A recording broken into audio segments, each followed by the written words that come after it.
Entrega teu caminho ao Senhor, confia nele, o mais ele fará. Agrada-te do Senhor e ele satisfará os desejos do teu coração. Muito bom dia. Com essas palavras do rei Davi, nós começamos mais um dia. Posso imaginar quantas vezes o rei Davi saiu da sua casa, mas saiu seguro, confiante na bênção, na promessa de Deus. É o que nós precisamos fazer hoje, a cada manhã, quando sairmos da nossa casa. Mas se estivermos dentro da nossa casa também, nós não podemos perder a fé no braço do Onipotente. Deixo com você nesse instante mais uma parte da palavra do Senhor, que se encontra também no livro de Salmo, capítulo 119, versículo 167, onde a Bíblia diz o seguinte: a minha alma tem observado os teus testemunhos, eu os amo ardentemente. Salmo 119, versículo 167. Os nossos corações ouvem constantemente a palavra e o testemunho do Senhor. Nós amamos e precisamos amá-los cada vez mais.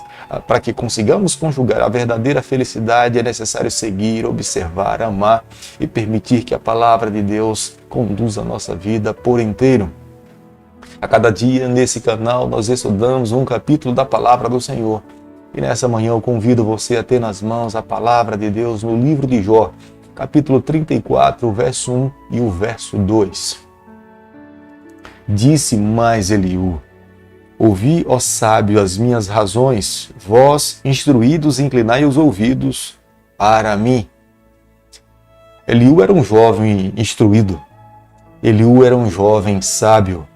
Eliú, na verdade, a despeito da idade, tinha maturidade para poder conversar e estar no meio dos idosos. Era um jovem que respeitava os cabelos brancos, mas nesse momento, o jovem Eliú estava disposto a ensinar a sabedoria aos mais idosos, embora ele soubesse que é com o tempo que a sabedoria é adquirida. É com experiência, é gradativamente, é algo natural que acontece na vida de um ser humano. Mas ele, diante dos seus amigos, ele nesse momento acreditava que deveria intervir naquele diálogo entre Jó e os seus amigos. Eliú tinha plena convicção de uma coisa, que os ouvidos críticos dos seus amigos estavam avaliando toda a sabedoria que ele estava expondo. É diante dos seus amigos que ele faz um apelo, para que lhe deem atenção, para que ouçam as suas palavras, para que julguem o seu testemunho.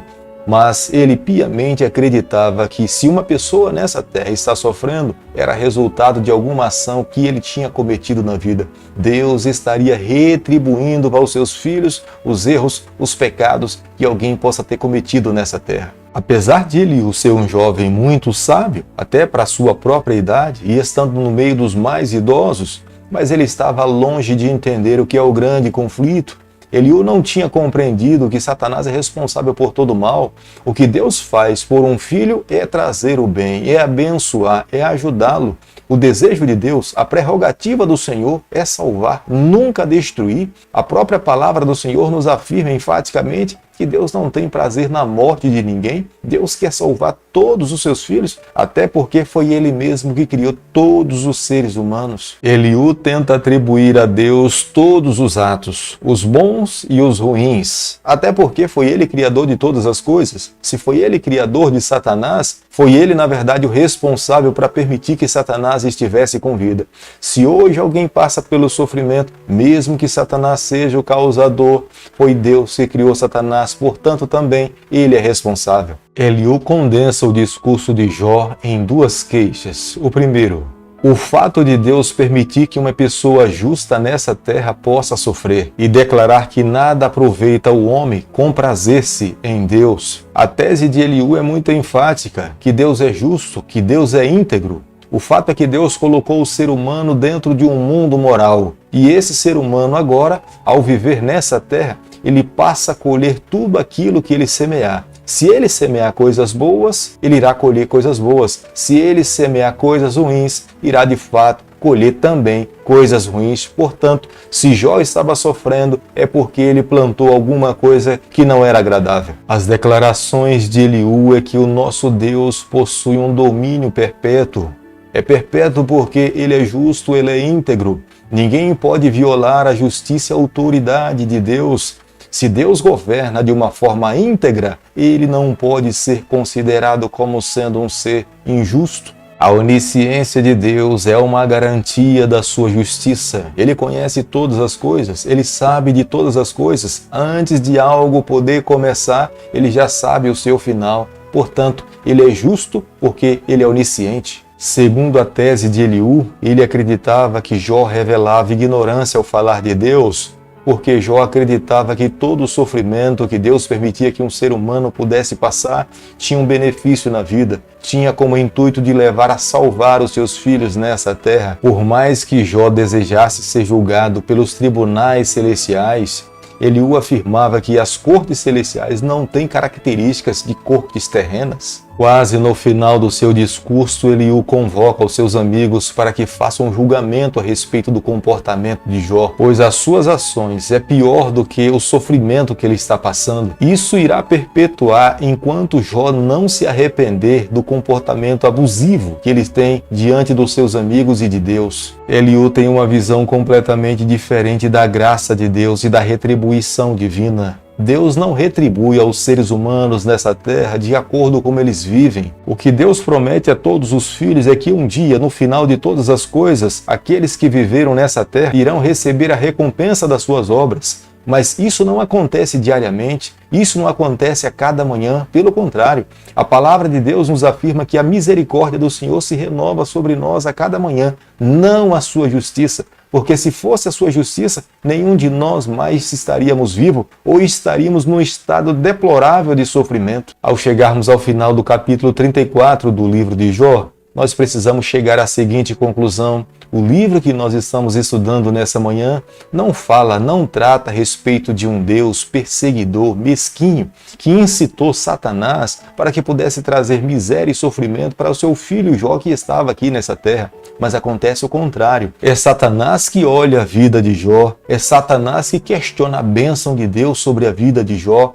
É Satanás que não acredita que Jó possa viver uma vida fiel se Deus tirar suas mãos de sobre a vida do seu filho Jó.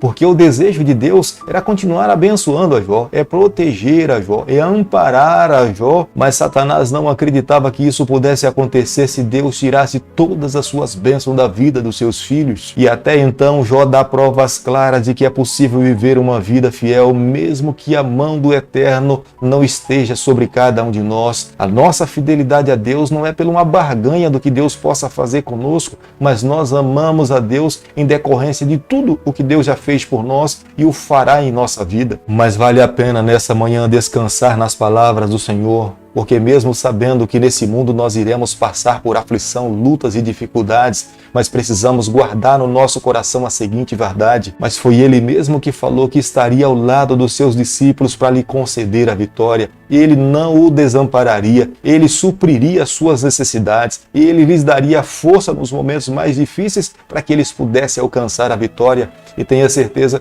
se hoje nós temos vivido uma vida feliz, pode ter certeza que a mão do Senhor é o braço do Eterno que tem suprido as nossas necessidades. Querido amigo, nessa manhã ao concluirmos o capítulo 34 do livro de Jó, eu e você, nós precisamos guardar no nosso coração a seguinte verdade: Deus não faz mal a ninguém.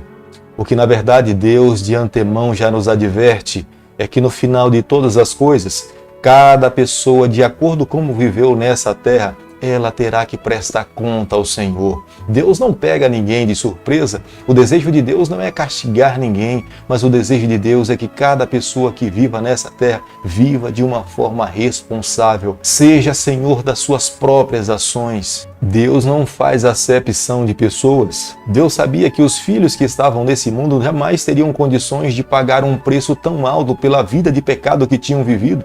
É por tanto amor, é por tanto nos amar, que Ele enviou o seu próprio Filho na cruz do Calvário, ciente de que seus filhos que estavam aqui não teriam condições de pagar. Ele entregou a vida do seu próprio Filho para que a vida dele pagasse o preço dos meus pecados e para que eu escolhesse onde quero viver, onde quero passar a eternidade. Hoje está nas minhas mãos. Sou eu que escolho viver com o Senhor eternamente ou ser destruído eternamente. Ninguém será destruído porque não teve orientação. Se alguém um dia for destruído, será destruído por opção, porque escolheu e não amou ao Senhor. É por isso que nessa manhã nós precisamos nos apegar à pessoa divina do Espírito Santo. Se coloque nos braços do Pai, permita que o Espírito Santo conduza a tua vida. Se você passa pelo vale da sombra da morte, clame para que Ele esteja ao teu lado, ouça as suas palavras, descanse nos seus braços. Creia que Deus pode todas as coisas nesse momento para a tua vida. Se você viver dessa forma, tenha certeza que a mão do Eterno, que o braço do Senhor, Ele irá se manifestar com graça e com misericórdia para com a tua pessoa, para você alcançar a vitória. Querido Pai, nas suas mãos, nesta manhã, nós nos colocamos. Confessamos as nossas falhas, abrimos o nosso coração, queremos ser do Senhor por toda a nossa vida. Fica conosco no decorrer desse dia, é o nosso pedido e a nossa oração, e o fazemos em nome de Jesus. Que o Senhor te abençoe e te guarde, que Ele faça resplandecer o seu rosto sobre você, que Ele tenha misericórdia de você, que sobre você nessa manhã Ele levante seu rosto e conceda a sua paz, em nome de Jesus. Amém.